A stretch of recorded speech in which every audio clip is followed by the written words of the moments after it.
നമ്മുടെ വ്യക്തിപരമായ ജീവിതാനുഭവങ്ങളിൽ, പക്ഷേ നമ്മുടെ വ്യക്തിബന്ധങ്ങളിലായിക്കൊള്ളട്ടെ, സൗഹൃദങ്ങളിലായിക്കൊള്ളട്ടെ, ആത്മബന്ധങ്ങളിലായിക്കൊള്ളട്ടെ, എത്ര അടുത്ത് ചേർന്ന് നിൽക്കുന്നവർക്കും പലപ്പോഴും നമ്മെ മനസ്സിലാക്കാൻ കഴിയാതെ പോകുമ്പോൾ നമ്മൾ തളർന്നു പോകരുത്, നിരാശപ്പെടരുത്.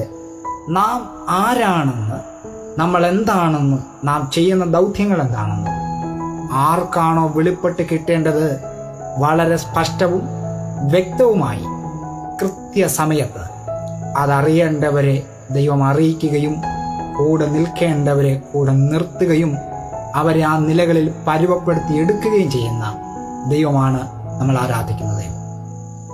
നാം ആരാണെന്നുള്ളത് ലോകമെല്ലായിടത്തും എല്ലാവരും അറിയണമെന്നൊരു നിർബന്ധമില്ല. ഇന്നതാണ് നമ്മുടെ പ്രശ്നം. ദൈവം അറിയണമെന്ന് ദൈവം നിശ്ചയിക്കുന്നവർ നമ്മളെക്കുറിച്ച് അറിഞ്ഞിരിക്കും. നമ്മെ മനസ്സിലാക്കണമെന്ന് ദൈവം നിശ്ചയിച്ചിട്ടുള്ളവർ നമ്മളെ മനസ്സിലാക്കിയിരിക്കും. ഇന്നല്ലെങ്കിൽ നാളെ ആ അറിവിലൂടെ നമ്മൾ അർഹിക്കുന്ന, ദൈവം നമ്മൾക്ക് നിശ്ചയിച്ചിട്ടുള്ള ആത്മിക പരിഗണനകൾ ദൈവത്താൽ നമുക്ക് ലഭ്യമായി കിട്ടിയിരിക്കും.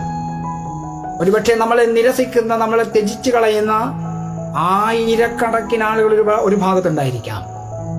പക്ഷേ അതിനിടയിലും നമ്മളെ അറിയുന്ന, നമ്മളെ മനസ്സിലാക്കുന്ന, പരിഗണിക്കുന്ന ഒരാളെ ദൈവം ഒരുക്കിയാൽ ആ ഒരാൾ മതി നമ്മൾ ചെയ്യുന്ന കാര്യങ്ങളിൽ കരുത്തോടെ, ശക്തിയോടെ നമുക്ക് മുന്നേറാൻ. ഒരുപക്ഷെ ആ ഒരൊറ്റ വ്യക്തി മതിയാവും.